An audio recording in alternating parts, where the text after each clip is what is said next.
psyche is the great danger. What if something goes wrong with the psyche? Yes. See? And so you see, it is demonstrated to us in our days what the power of the psyche is of man. How important it is to know something about it, but we know nothing about it. Nobody would give credit to the idea that the psychical processes of the ordinary man have any importance whatever. One thinks, oh, he has just what he has in his head, it is all from his surroundings, his thought, such a thing, believes such a thing. And particularly if he is well housed and well fed, then he has no ideas at all. That's the great mistake. Because he is just that as which he is born, and he is not born as tabula rasa, but as a reality. So I'm going to talk to you today about a different way of looking at what real is. It's not easy to figure out what real is because we don't really have infinite knowledge, and so we're always making some sets of presuppositions about what's most real. And it really matters what you assume is most real because you base the decisions that you make that run the entire course of your life on those assumptions, whether you recognize it or not. And if you get the assumptions wrong, or even if you leave them incomplete, you're going to pay a big price for it.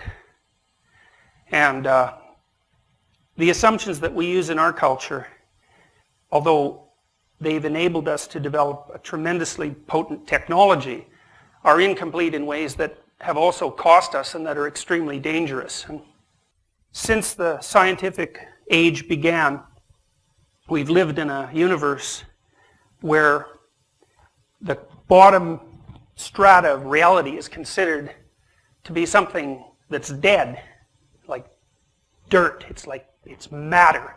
It's objective. It's external.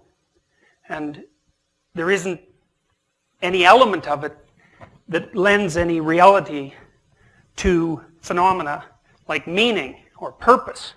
That's all been relegated to the subjective and in some ways to the illusory.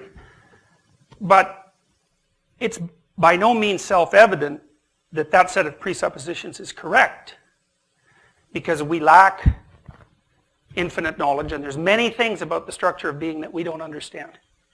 The main one being consciousness. We can't account for it at all, and we can't account for the role it appears to play in the transformation of potential into actuality, which is a role that's been recognized by physicists for almost 100 years now, and which remains one of the biggest unsolved mysteries in science.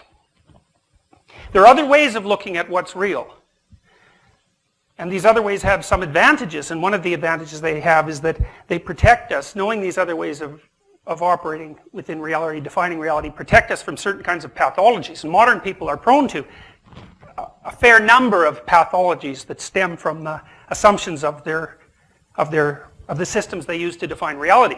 And one of those pathologies is a kind of a nihilistic hopelessness, which is a consequence of the recognition that in the final analysis nothing really has any meaning. And because life is difficult, and that's a meaning that you can't escape, being forced to abandon your belief in a positive or a transcendent meaning can leave you weak at the times when you really can least afford to be weak. And there's more important pathologies that it's opened us up to too, and those are pathologies of belief. And I think we saw the most horrifying examples of that, hopefully the most horrifying examples in the 20th century, where people whose belief systems were shattered, at least in part, by the competition between religious and scientific viewpoints, turned in large numbers to mass movements that were in every way a substitute, a more rational, in some sense, substitute for religious beliefs that appeared no longer tenable. And the consequence of that was, it was just about annihilation, because we came close to annihilation twice, once in the 60s and once in the 80s. And even without the totality of annihilation, we lost hundreds of millions of people as a consequence of pathological belief systems in the 20th century. So, if belief systems become pathological, that pathology can pose the biggest threat possibly to our very existence. And if you're a Darwinian in any sense, You have to understand that the things that pose the biggest threats to your survival are the most real things. They have to be dealt with. Now, here's another way of looking at things. I'll start with the definition of this word. This word, phanesthai, is the root word of phenomena, phenomenon. And phenomena are the things that appear to you. And phanesthai means to shine forth. And the phenomenologists who were interested in the shining forth of things made the presumption that the things that manifested themselves to you as most meaningful were the most real things. And I think you can make a strong case that that's actually how your brain is wired, because your brain is wired to react to things that have meaning before they construct the perceptions that you think of as objects. And the reason for that is because the meaning of things is more real, in some sense, but more important than the view of things as objects. And so, for example, a famous philosopher, psychologist of vision said that when you approach a cliff, you don't see a cliff, you see a falling off place. It isn't that it's an object, cliff, to which you attribute the meaning of falling off place to. It's the falling off place perception comes first, and the abstraction of the objective cliff, if it ever happens at all, comes much later. Much later conceptually, because even babies can detect cliffs, and much later historically. I'm not an atheist anymore, because I don't look at the world that way anymore. I'm not a materialist anymore. I don't think the world's made out of matter. I think it's made out of what matters. It's made out of meaning. Look at it from the perspective of modern brain science. What we orient towards unconsciously, which means what captures our attention, is meaning, and it captures our attention before we know what it is. The brain acts as if the world's made out of information or made out of meaning. Heidegger, for example, German philosopher, was convinced that the world was made out of meaning, essentially, and that people's primary interaction with being was interaction with meaning. And that isn't what modern people think, because they're deeply materialistic. If you go back 400 years or 500 years and you look at what people meant when they said matter, which is what things are made out of, what they thought matter was isn't like what we think it is. It wasn't like this material stuff, sort of like dirt, that everything was made out of. It was much more complicated than that. The problem with the standard view of matter is that it doesn't really deal with the fact that matter comes in arrays and in patterns. And the patterns and the arrays, which is sort of lost when you think about atoms, that's where all the action is. That's where the reality is. I want to tell you about the universe. What it is, how it came to be, what its building blocks are. I want to tell you how the future creates the past, which then creates the future. But first, I want to tell you about crystals. You might be surprised to know that a crystal isn't an expensive piece of glass or a chandelier in some fancy dining room. The word crystal simply means a pattern that is periodic. Look at this checkerboard pattern. See how it continues to spread out infinitely in each direction? That means it's a periodic pattern. So that's a two-dimensional crystal. This is another two-dimensional crystal.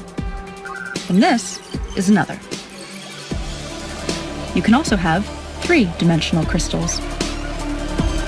By the way, this 3D glass is called crystal because its atoms are actually arranged in a crystalline pattern.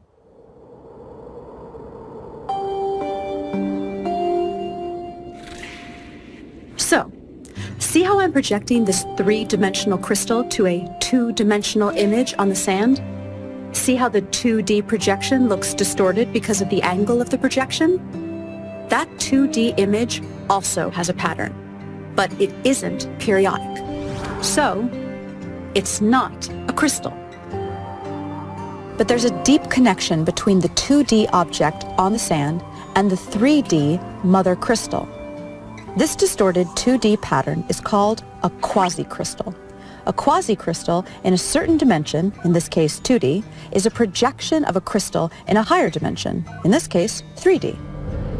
A group of physicists in Los Angeles is working on a new physics theory where a particular 8D crystal, yep, that's right, an 8-dimensional crystal, is projected to 4D at a very particular angle, which forms a 4D quasi-crystal.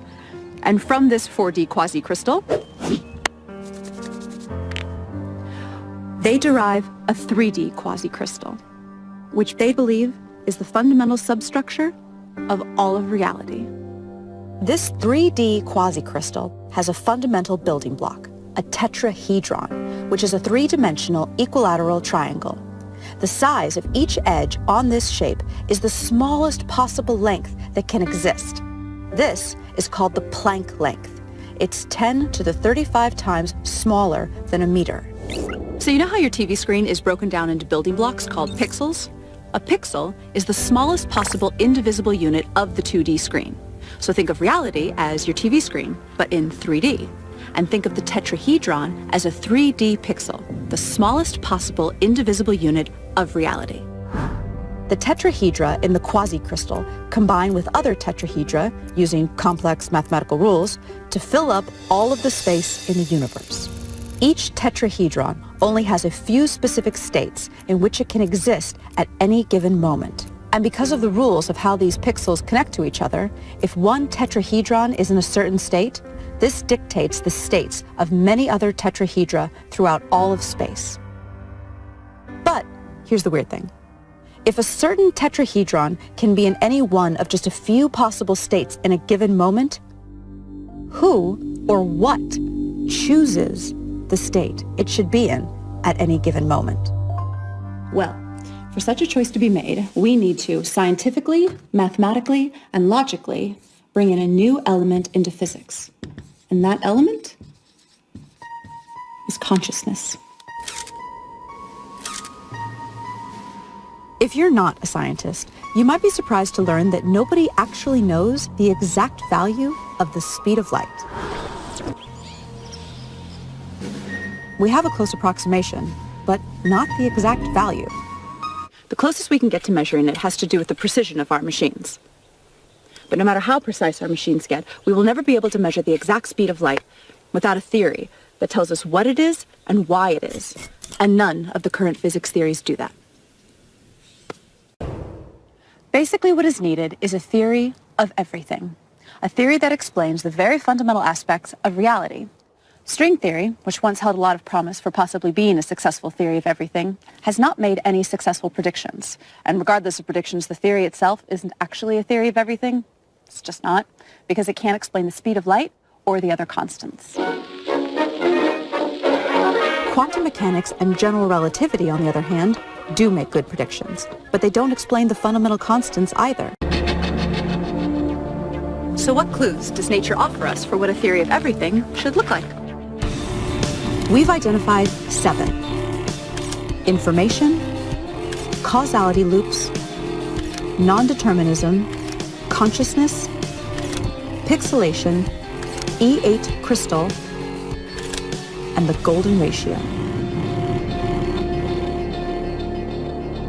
A growing number of physicists are saying reality is made of information. What does that even mean? Well, information is meaning in the form of symbolism. A language or code provide this kind of information conveying symbolism. A very different type of symbol is one that represents itself. Geometric symbols can do that. A cube can represent love, if we say it does, or it can represent, really with minimal subjectivity, itself. Could there be a language or code made out of geometry? What type of information would such a language express? Quantum physics theory and classical physics indicate that reality is made of information.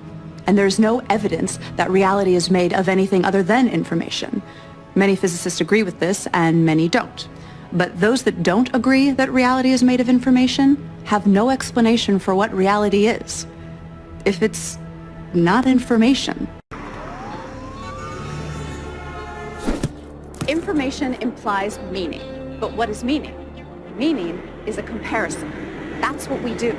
But we do it so fast we don't realize we're doing it. We look at something and we match it to something from our database. We say, that is a crosswalk. That is a building, not a crosswalk. That is a window, not a building.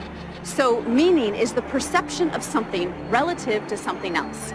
So therefore meaning is subjective and requires choice. Can we get some dramatic music here?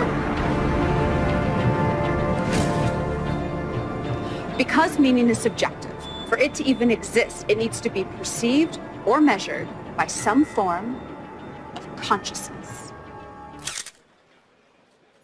Einstein showed how the past and the future exist simultaneously in one geometric object. So all time exists all the time.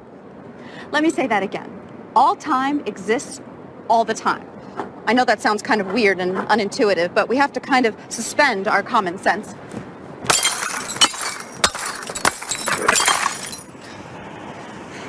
And accept that mathematically, and according to the best physics formulas we have, that actually makes sense. So, let's visualize the geometric object that Einstein spoke about as a block. Remember the tetrahedra, the building block pixels of reality I told you about? Now imagine the entire universe, everything, everywhere, in one frozen moment in time. Like a single frame in a movie. In this one frame, all of reality everywhere appears frozen in this one position. Let me give you an analogy. In a movie shot on 35mm film, there are 24 frames a second. There's no actual movement in a movie. There's just a sequence of frozen frames. Now remember how I told you about the Planck length of space, which is the smallest length possible? Well, there is also a Planck length of time, and it is much shorter than 24 frames a second. In fact, it's 10 to the 44 times shorter than a second. Okay, so back to our frozen frame of reality. The entire universe in one frozen moment, one frame. But instead of a frame in a movie, it's a frame in all of reality. Now, imagine the next frame. Each frame is different from the previous one, just like in a movie.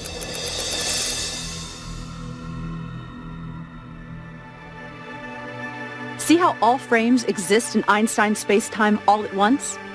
Okay, now here's where things get really, really weird. We assume that the past influences the future. That's how we appear to experience reality. But when you look at this block, why would one side be the past and one side be the future? Why go left to right and not right to left? Why can't the future influence the past? Take away the names past and future if that helps you think of this concept. So what if the past influences the future and the future influences the past in an endless feedback loop? So then, the question is, which part of the past is influencing which part of the future and vice versa? And the answer is, all time is affecting all time, all the time. Is this even possible? Can me 20 years from now influence me now, just as I influence her?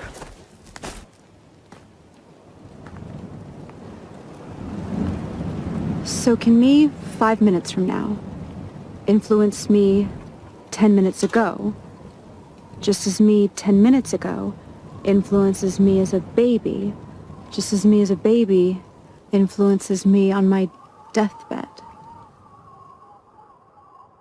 This is too weird to even grasp, but everything we know says this is the way it is.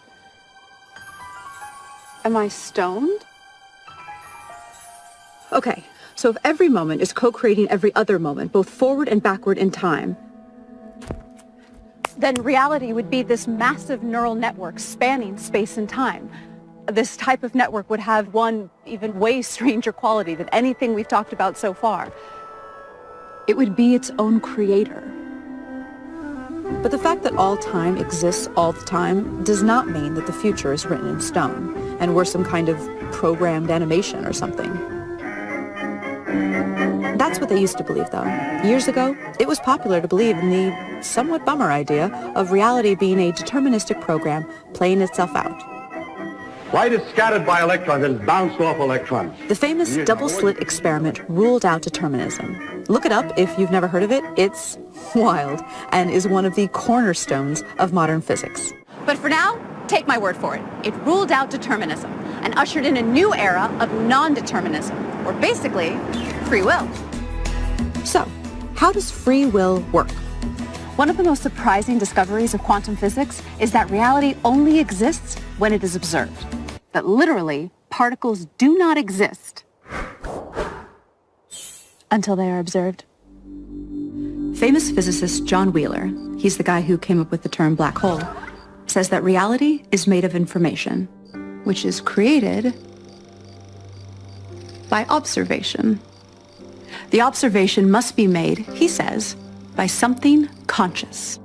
And Nobel Prize winner Frank Wilczek said that quantum theory is contentious and obscure, and that it will remain that way until someone constructs, within the formalism of quantum mechanics, an observer, a model entity whose states correspond to a recognizable caricature of conscious awareness. An entity, an observer. So Frank Wilczek is basically talking about an entity, not necessarily a human being or an animal, that is capable of generating information by observing and measuring. But what would that conscious entity be? Well, we definitely know that consciousness exists in the universe. I mean, at least in us humans, right? I mean, I'm conscious, you're conscious, he's conscious, I think. Consciousness relates deeply to physics in ways not yet fully understood. In fact, consciousness is kind of like one of the least understood things in all of science. Nobody knows exactly what it is. Weird, right? So if reality is pure information, if everything, energy, matter, thought, if it's all information, then it becomes clear that reality deeply ties into consciousness in some way, as if the fundamental stuff of reality is somehow consciousness. Did consciousness and information somehow emerge in a causality feedback loop? So what would a theory of everything look like that answers these 7 clues we just presented? Information, causality loops, non-determinism, consciousness, pixelation, E8 crystal, and the golden ratio. So we think reality is a mosaic-like code or language at the smallest scale of reality possible, which is called the Planck length. Particle accelerator data tells us that all particles and forces relate to one another according to a higher dimensional crystal called the E8 lattice.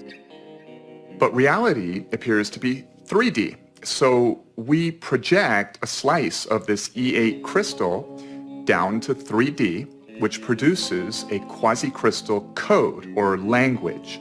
And that allows these geometric symbols to build up to the ordinary world of particles and forces that we see around us. Now, this geometric language has rules, but it also has syntactical freedom like any language. And that requires some notion of a chooser to choose the free steps in the language. Now, the notion of randomness doesn't work so well when it comes to codes because meaning starts to break down. Besides, there's no decent experimental evidence for randomness in nature in the first place. A universal collective consciousness is one answer, but that sounds new age and religious. Now, nowadays, a good number of physicists discuss the idea that our whole universe is actually a code-based simulation in some fantastically powerful quantum computer in another universe. Now, if true, then by the same logic, that other universe where the computer running the simulation of our universe would also supposedly be a simulation in another universe. So the idea is a little shaky, but it's being discussed seriously by a lot of credible people. But it turns out that a universal collective-like consciousness of some sort may be physically inevitable. Now, we don't need to anthropomorphize this idea or make it religious or spiritual. To follow why, let us start with the idea of the collective behavior of cells in your body. each a single-celled microbe living its life. A long time ago, only this sort of cellular life form existed here on Earth. These little guys were not too smart, but they did choose what direction to swim and could chase nutrients, reproduce, and run from dangerous things. They made choices with their very simple systems of environmental awareness and desire to survive. Then they self-organized into colonies that were smarter as a group and had more environmental awareness than the individuals.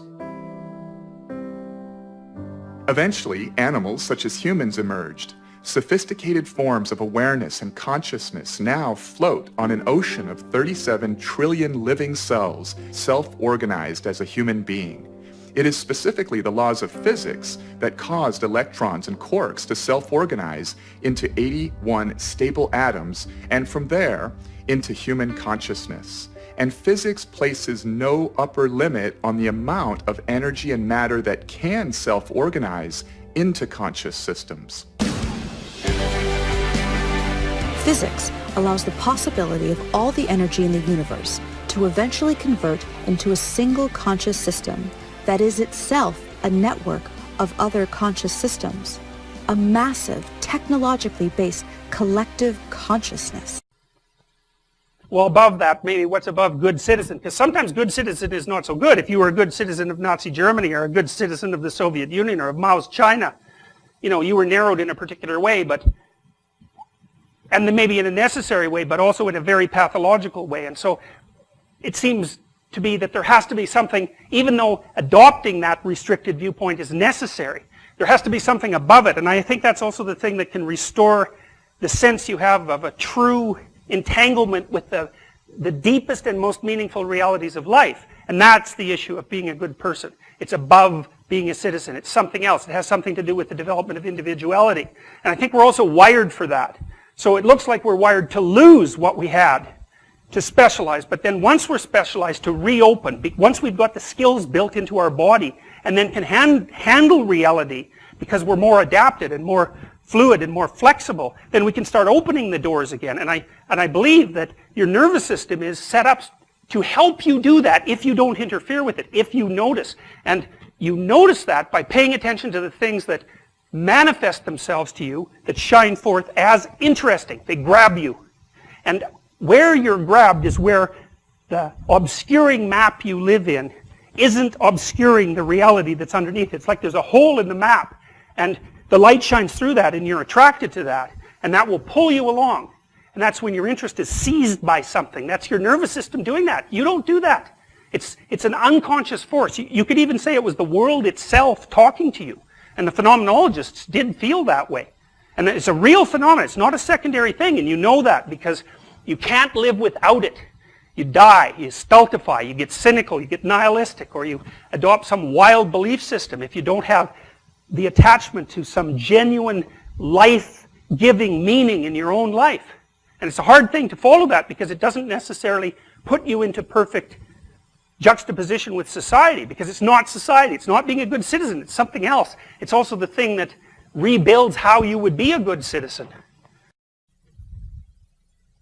The Egyptians knew about this a long time ago. They didn't really know they knew, because they acted things out in drama and portrayed them mythologically because they didn't have the capacity to articulate the ideas fully. But the Egyptians worshipped the human eye.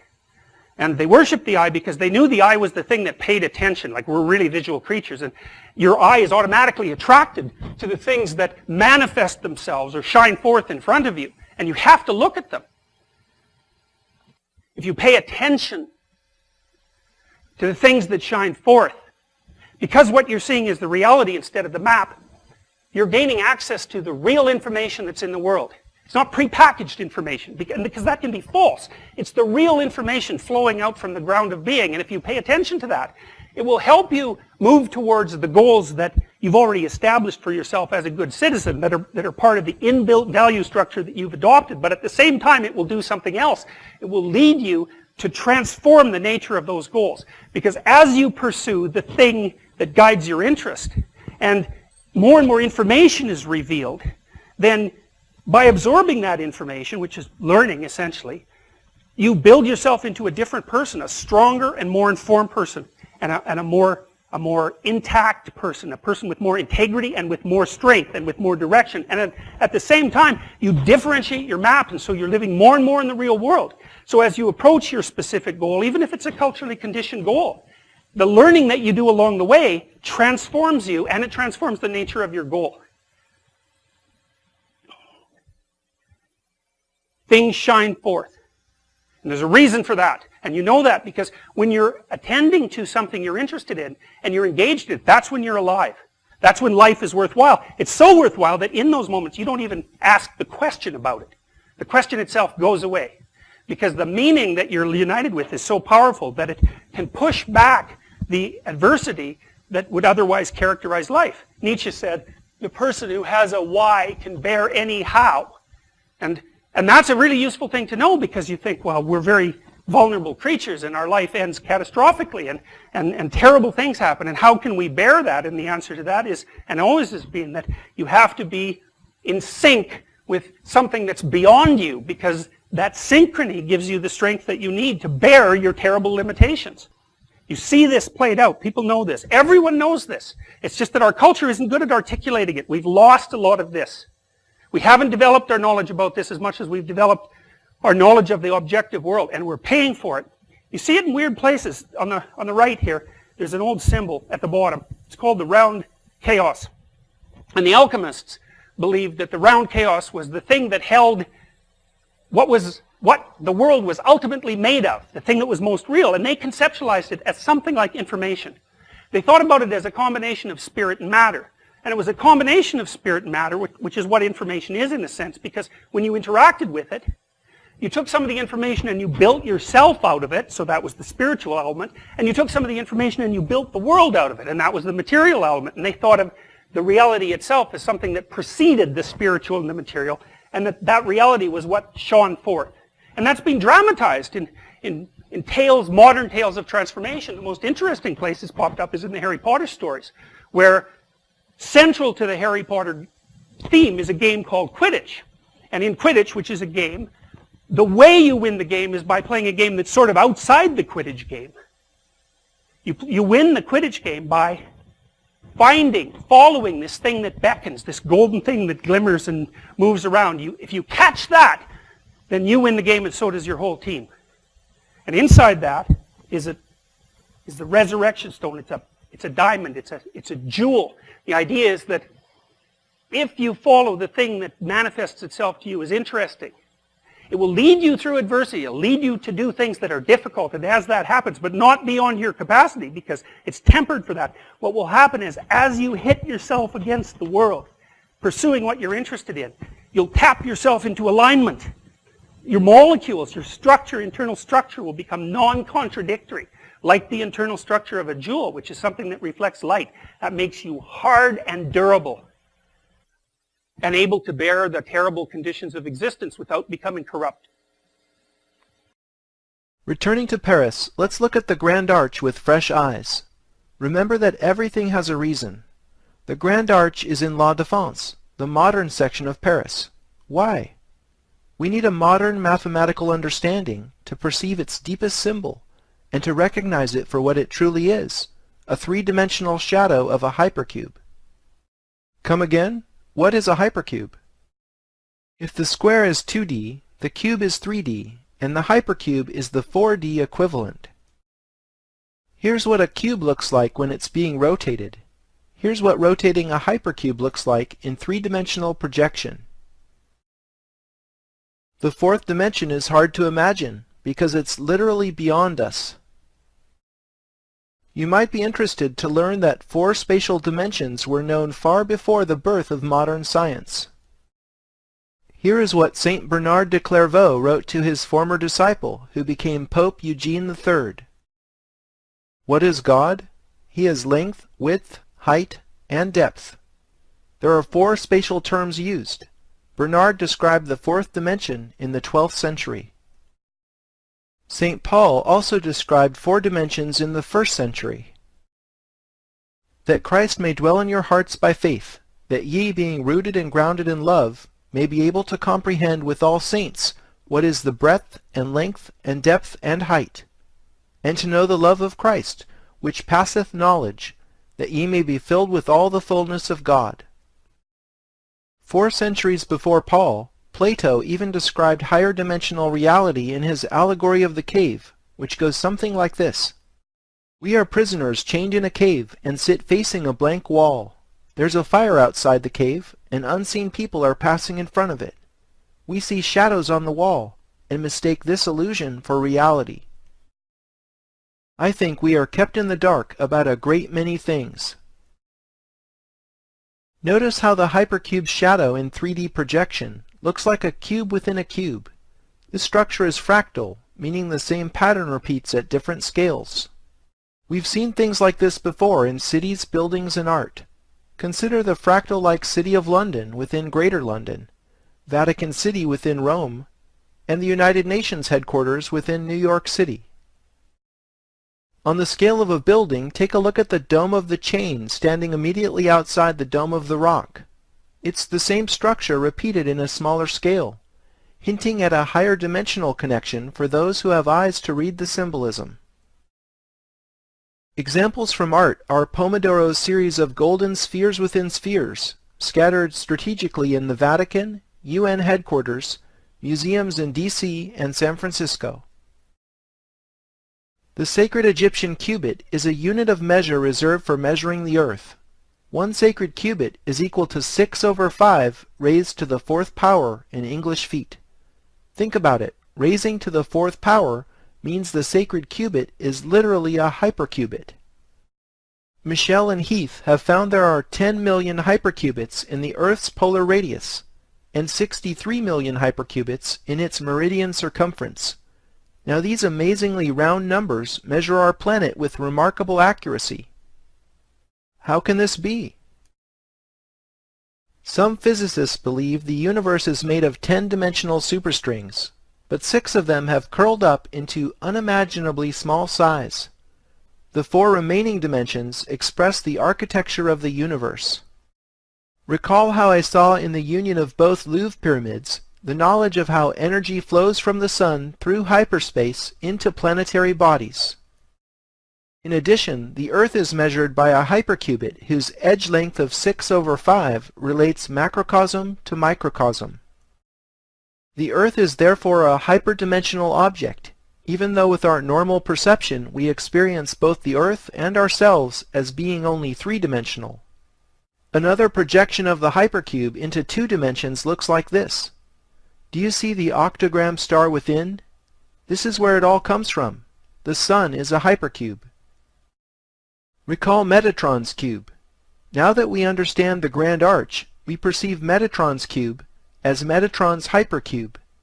This 4D solar symbol appropriately contains the 3D star tetrahedron and the 2D Star of David. We see now why these sacred diagrams are both called stars, because they are projections of our Sun, which is itself a star. To make all of this 4-dimensional geometry easier to understand, it helps to bring it down a level. Unfolding a square gives you a line. Unfolding a cardboard cube gives you a cross. Unfolding a hypercube gives you a cross made of cubes.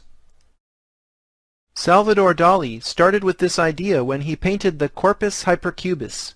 He depicts the crucifixion, yes, but what is he really saying? Corpus Hypercubus is the ascended body as hypercube. In analytic cubism, the art movement that anticipated Dali's surrealism, Picasso and Braque depicted objects from a multitude of viewpoints in an effort to see all sides at once. Of all the myriad forms in existence, why did they choose a cube to symbolize their art movement? Could these cubists have been privy to secret knowledge that inspired their attempt to paint the 4th dimension? Or did they follow unconscious synchromystic inspiration? Food for thought. So now we have the human body, the Earth, and the Sun symbolized as hypercubes. 3 cubes if you want to use a 3D symbol. So which is it? It's actually all of the above. The human, planetary, and stellar scales resonate as a fractal structure within the holographic universe. In simpler terms, as above, so below. Metatron's hypercube, as Enoch's hypercube, reveals the cosmic man. Enoch's triangle had the ineffable name of God written on it. Here is that name in Hebrew, which is a language read from right to left. Standing the letters up, we see the depiction of a man made in God's image. The cosmic man is Plato's world soul, alchemy's anima mundi, and the Kabbalah's Adam Kadmon. Here is a piece of my own artwork showing Adam Kadmon emerging from the tree of life. If the human body is a temple, then this temple is much more vast and interconnected than we ever imagined. The human energy form resonates with the esoteric architecture of the universe. I have a major question, and the question, because the fundamental issue, I suppose, that I want to contend with is the idea of the resurrection of Christ. That's the central Christian issue. Everything hinges on that. I'm trying to figure out exactly what that means, and I mean, I don't know what to make of it. I mean, I can make a case psychologically and that works. Like, it's the dying and resurrecting hero that is the messianic figure. And that's a psychological reality, because when you learn something new that updates you, a little part of you, which is made of your old presuppositions, has to die. And so you have to be willing to let go of parts of yourself all the time and let them burn off and die in order to move forward into the future. And so you could say that the ultimate human being, in some sense, is the person who's ultimately willing to do that. And so that's the psychological idea of the dying and resurrecting hero. But that's not enough. Because it's not enough. It's not deep enough, because I don't know the cosmic significance, let's say, of the integrated psyche. And no one does. Well, consciousness plays a role in being when we don't understand that role. In the Judeo-Christian tradition, to the degree that God's communicative capacity is the generative force of reality itself, there's a notion that consciousness, in my view anyways, which is part of the image of God that characterizes human beings, plays a causal role in the genesis of reality. And I believe that. I think that that's what individual people do with their consciousness, is they look at a field of potential, that's the chaos, the tohu vabohu, I'm sure I'm saying that wrong. Tohu vabohu. Okay, so it's everywhere, always. And you grapple with that, that's the realm of possibility, and you concretize that, and you snap that into being. That is what we do. Well, so what does that mean in the final analysis? Like, I think it means that we're choosing between good and evil. We're choosing between heaven and hell all the time, in actuality, as well as psychologically. And so then, if that's the case, and that consciousness plays a constitutive role in the unfolding of the destiny of being, and I see no reason to disbelieve that, then what's the cosmic significance of the person who gets aligned across all levels simultaneously? Because that's also this messianic figure brings everything together, right? So it's put into a unity of individual, family, society. Well, here's everything. the thing, because the way you're articulating, you conceive of it as an individual. But as we were just talking about, for some groups in the Middle East right now, it's viewed as a collective project. Yes. I don't know where that leads. Right. Well, that's it. That's partly what I'm trying to figure out. You know, and there is in Christianity, even though it's heavily psychologized and abstracted, there still is a relationship with the actual state. You know, so it might be, I don't know, and you can see this echoed in Buddhist thinking too. So Buddha, of course, attains nirvana, and so he's lined up perfectly. Everything's lined up around him. But it's not perfect because, I said that wrong. There's enough aligned around the Buddha to put him in an enlightened state.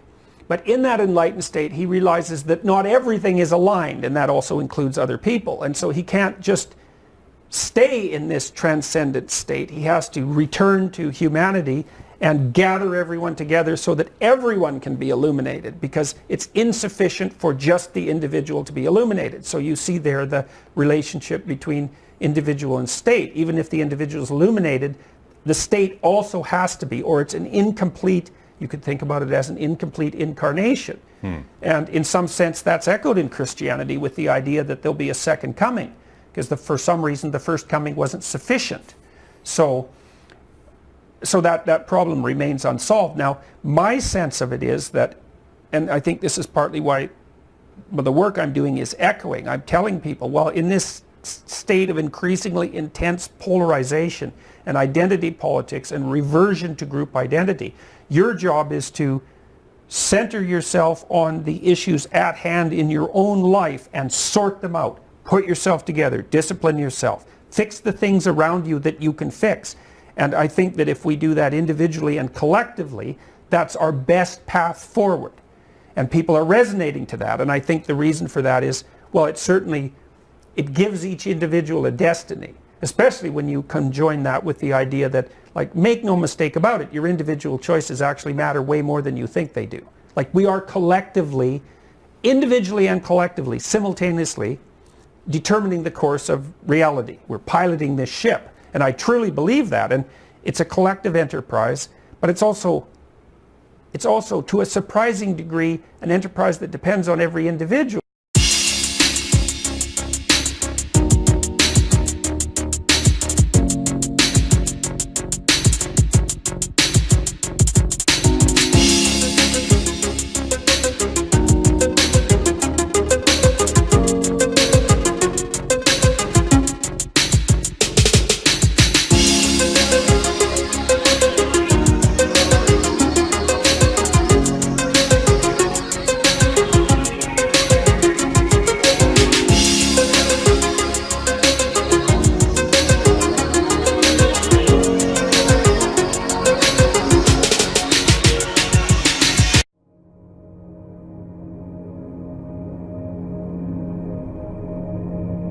The first question to ask is this: what word or concept central to psychology and psychiatry is almost wholly missing from modern treatment methods?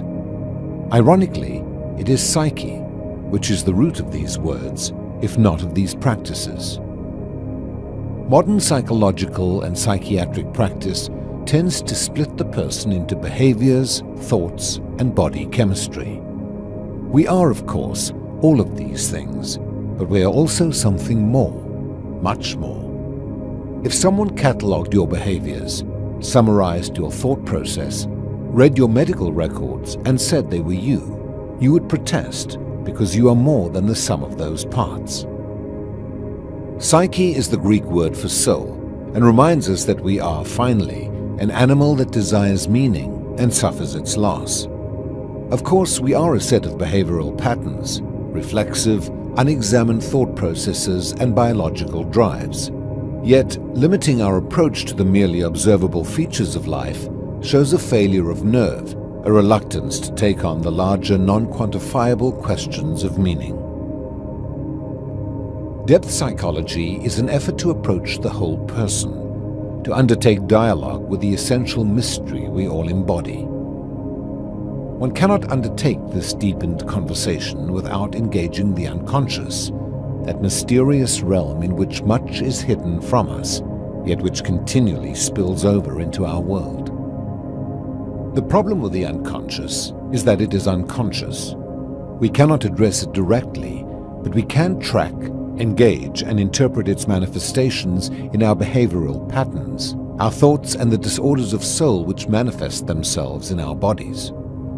Each of these offers an avenue of insight into our psyche, actively seeking healing, protesting oppression, and correcting our self-defeating choices. One of the key aspects of the psyche is psychopathology. While the natural desire of the conscious ego and ordinary treatment methods is to remove psychopathology as quickly as possible, depth psychology respects it. Instead, we ask the questions: why has it come to us? What does it want from us? What correctives to my course must I consider? When we recall that the etymology of psychopathology is the expression of the suffering of a soul, then we are obliged to consider the question of meaning. Thus, having received a set of instructions from my family or my culture on how to live my life, how to be successful, I do my best to meet those expectations. But perversely, the fulfillment of those goals may leave me flat, listless, even depressed. That autonomous withdrawal of energy and approval from some part of my soul is a summons for me to go back to the drawing board and reconfigure my life, my goals, my assumptions. Depth psychology is an effort to conduct dialogue with ourselves at a deeper level than ordinary ego consciousness and most treatment methods attempt to go. While I may find that the life, the choices, the values, the risks the soul asks of me are challenging, threatening to my security and predictability, the risk is worth taking because it leads to the experience of meaning. Depth psychology understands that the goal of life is not happiness, which is only transiently possible anyhow, but abiding and lasting meaning. Depth psychology is especially informed by the examination of our formative experiences. The purpose is not to dwell on the past, but to realize in what ways the past is still active within us, creating patterns, dictating diversions, diminishing freedom of choice. From childhood on, we begin reading the world in our attempt to adapt, fit in, avoid harm, manage anxiety, and have our needs met. We are making our uncertain way by asking, who are you? Who am I? What is the relationship between us? How am I to deal with this world? Am I acceptable as I am, or do I have to twist and contort myself into some other shape to receive your love? These framing experiences come to us as fate. We have no choice over our family origin, culture, or the incidents of our biographies. But as we read these events, deriving primitive, partial, and prejudicial interpretations of these experiences, we tend to continue serving them until other experiences give a different, freeing message. So, the reading of our life patterns tells us much about the formative stories to which our lives have been in thrall, brings them to consciousness, and provides opportunities for larger, better stories to enhance our journeys. If we change only the behavior and ignore its charged presence in our unconscious, the early story will only migrate into a new venue, a different relationship, or recurrent dilemma. These emotion-charged stories or complexes are splinter personalities, fractal scripts, and physical presences. Until the core idea or perception which generates the self-defeating behaviors is made conscious, challenged, and worked with over time, our lives stay stuck and suffering persists.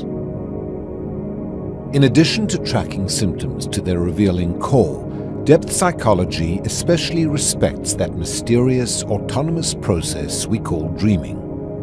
Nature does not waste energy. Several times each night, whether we pay attention or not, the psyche creates a narrative reaction to what is happening in our lives and a view of it from a perspective larger than that of the ego.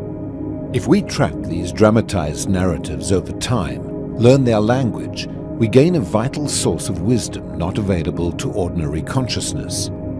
If we knew that the timeless sagacity of nature was available to our troubled, sometimes beleaguered egos, would it not make sense to stop and pay attention once in a while?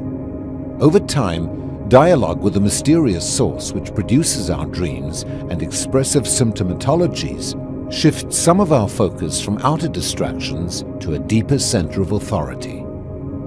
The first half of life is preoccupied with adaptation, fitting in, learning roles and expectations. These, often necessary, compromises with the world around us seem to offer protection, acceptance by others, and anxiety management. But over the years, they also become imprisoning structures, reflexive responses, and conditioned compliances. Accordingly, in the second half of one's life, the challenge is to recover personal authority. Regaining personal rather than acquired authority is difficult and becomes a life's work.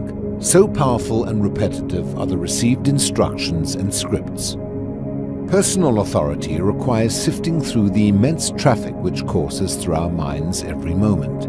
Which voices direct me from my culture, which from my family of origin, and which arise from my soul. And then one is required to mobilize courage to act upon what is true. While that sounds simple in the abstract, in practice it is difficult because it requires us to move into less familiar regions of choice and consequence. Even when the old authorities are constrictive, they remain attractive because they have been so often enhanced through repetition.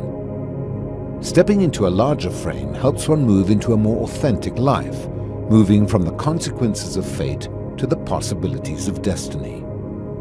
Tilting that balance is the responsibility of consciousness and is the gift of depth psychology.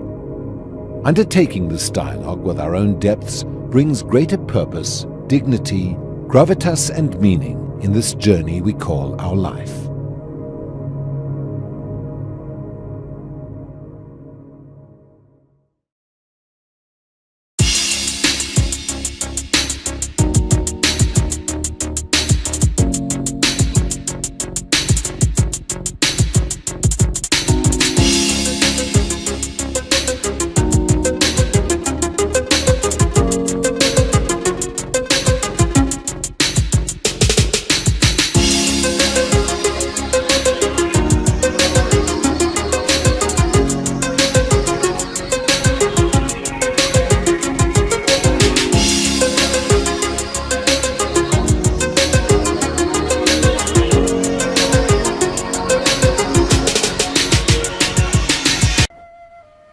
Guardian angel. Now psychoanalysis too has been officially banned. It's forbidden to treat patients, write about the subject, even talk about it. I've persuaded my husband to go back to Switzerland to cure his chest. Today my daughter and I are leaving for Rostov, where I was born. I hope to open a clandestine nursery there. There is no news on the radio, but everyone says that the Germans have invaded Russia and the Red Army is retreating. Please God that the Nazis won't get as far as Rostov. We Jews will be the first to suffer if they do. Nonetheless, I have faith in the future. I'm still the usual dreamer. If I don't keep dreaming, what sense would my life have? Sabina is accepted as a member of the newly founded Russian Psychoanalytical Society. She holds seminars and carries out teacher analyses at the State Institute for Child Psychoanalysis and the Child Laboratory. She works as pediatrician and child psychologist. She does not, however, share the interest of her colleagues in linking psychoanalysis with Marxism. Early euphoria and receptivity for new ideas and cultural influences was short-lived in the young Soviet state. Attitudes towards psychoanalysis changed quickly. Lenin saw the discipline as a passing fashion. Trotsky became its guardian. Stalin preferred pedology and psychotechnology, which he thought were more effective tools in the creation of the new Soviet man. In 1925, the Psychoanalytical Institute and the Child Laboratory, Sabina's workplace, were the first targets in the state attack on psychoanalysis as a bourgeois perversion. Sabina leaves the cultural center Moscow with her daughter and returns to Rostov, the town of her childhood.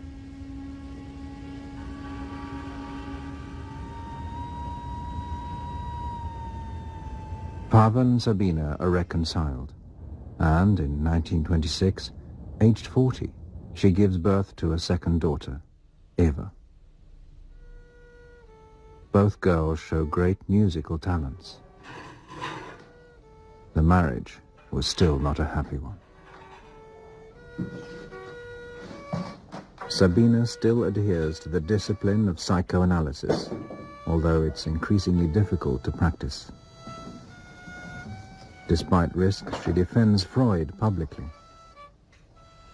Freud, like Wagner, was then regarded as a reactionary and bourgeois idealist who must be purged. Alone, Sabina continues her scientific research and her work as a psychiatrist with problem children. Mama, я голодная.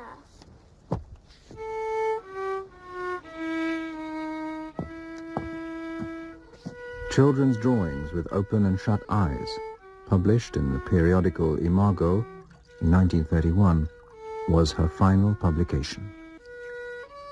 Случай второй. Девочка bald 2, Mädchen 11 Jahre, klagt über nervöse Appetitlosigkeit und Darmverstopfungen, Hysterie. Fall 3. Hat keine Mutter, sozial vernachlässigt. But the ideology of the masses was quite foreign to Sabina. Finally, neither psychotechnology nor psychoanalysis appealed to the power structure of the Soviet Union. In 1934, psychotechnology was abandoned, and its founder, Isaac Spielrein, Sabina's brother, was arrested. In Germany as well, psychoanalysis is under attack. Ich übergebe dem Feuer die Schrift von Karl Marx und Marx. Ich übergebe dem Feuer die Schriften der Schule Sigmund Freud. Wenigstens brenne ich in bester Gesellschaft. In 1936, Stalin forbids psychoanalysis. 2 years later, Hitler forbids it.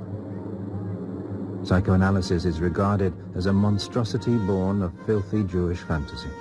Its concern with the individual made psychoanalysis a dangerous threat to the totalitarian regimes of fascism and communism.